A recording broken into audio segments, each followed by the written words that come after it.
আম্পায়ারের সিদ্ধান্তে মুশফিকুর রহিম রীতিমতো বিস্মিত, ত্যক্ত, বিরক্ত, এমনকি অনেকটাই ক্ষুব্ধ। মুশির ভাষ্যমতে বল লেগেছে পায়ে, তবুও খালেদ আহমেদের বলে আম্পায়ার দিয়েছেন কট বিহাইন্ড। একেই তো প্র্যাকটিস ম্যাচ, অনুশীলনী যেখানে শেষ কথা, সেই ম্যাচেও ভুল আউটের শিকার হতে হলে খুব আশাই কি স্বাভাবিক না? আউট হয়ে ড্রেসিং রুমে ফিরতে ফিরতেই মুশির ক্ষোভের বহিঃপ্রকাশ দেখা গেছে।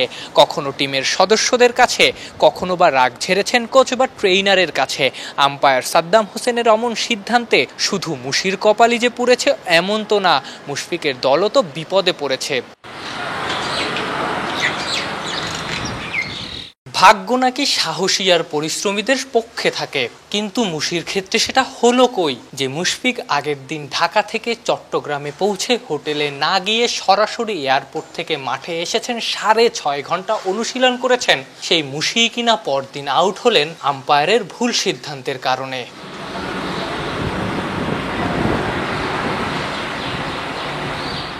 ভুল আউটের শিকার হওয়া সেই মুশফিকই আবার বিসিবি লাল দলের টপ স্কোরার। দল অল আউট মোটে 131 রানে, এর মধ্যে 151 মিনিট উইকেটে থাকা মুশফিকেরই 50 রান।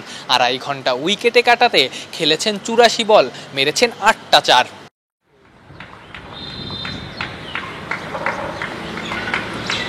ক্রিজে এসেছিলেন 8ম ওভারে।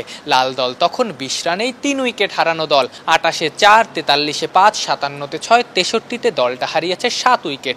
অন্য পাশে মুশফিক তখনও নিঃসঙ্গ শেরপা।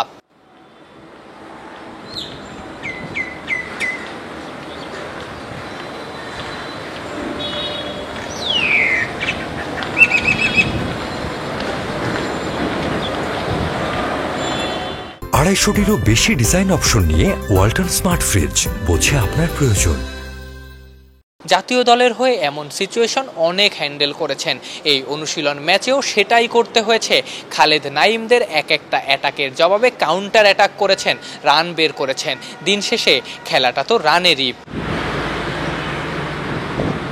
মুশি যখন আউট হয়েছেন দলের রান তখন 101। ড্রেসিং রুমে ফিরেছেন একরাশ আক্ষেপ আর হতাশা নিয়ে। সবকিছু ঠিকঠাক থাকলে এই ইনিংসটাই যে আরও বড় হতে পারত। আফনান পিয়াল, অলরাউন্ডার, চট্টগ্রাম।